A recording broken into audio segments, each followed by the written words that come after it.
তো সেদিন ছিল আমাদের বাড়ির প্রিন্সেসের বার্থডে, মানে আমার বুনুর বার্থডে। তাই আর দেরি না করে আমার বর আর আমি দুজন মিলে চলে গেছিলাম জনসনের শ্যামসুন্দর চান্দিওয়ালাতে বুনুর জন্য একটা গিফট কিনতে। ওখান থেকে বুনুর জন্য একটা গিফট কিনে তারপর সোজা ওখান থেকে দুজন মিলে বেরিয়ে চলে গেলাম কেকের দোকান। আর এই কেকের দোকান থেকে বুনুর জন্য নিয়ে নিয়েছিলাম একটা ছোট্ট বেন্টো কেক।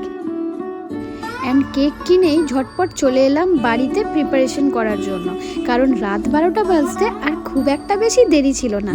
তাই এখানে আমার দেওর আমাকে হেল্প করছিল, অ্যান্ড আমার ছোট্ট দেওর মানে আমাদের শুনু, ও বললো বৌদিদি আমিও হেল্প করবো। তাই বললাম ঠিক আছে তুইও হেল্প কর। তো আমরা তিনজন মিলে এখানে কিন্তু মোটামুটি একটা প্রিপারেশন করে ফেলেছিলাম।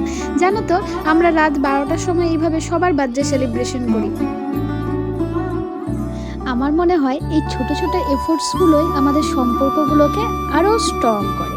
তাই এখানে এই যে বার্থডে গার্ল চলে এসছে, অ্যান্ড ও তো খুব হ্যাপি।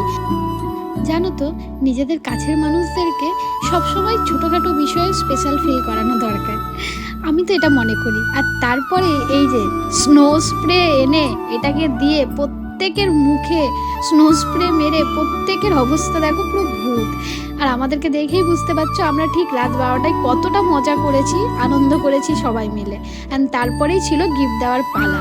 আমাদের গিফটটা বুনুকে দেওয়া হয়েছে। গিফট পেয়ে তো বুনু পুরো সারপ্রাইজড, অ্যান্ড ওর মুখ দেখেই বুঝতে পারছো যে ওর গিফটটা ঠিক কতটা পছন্দ হয়েছে।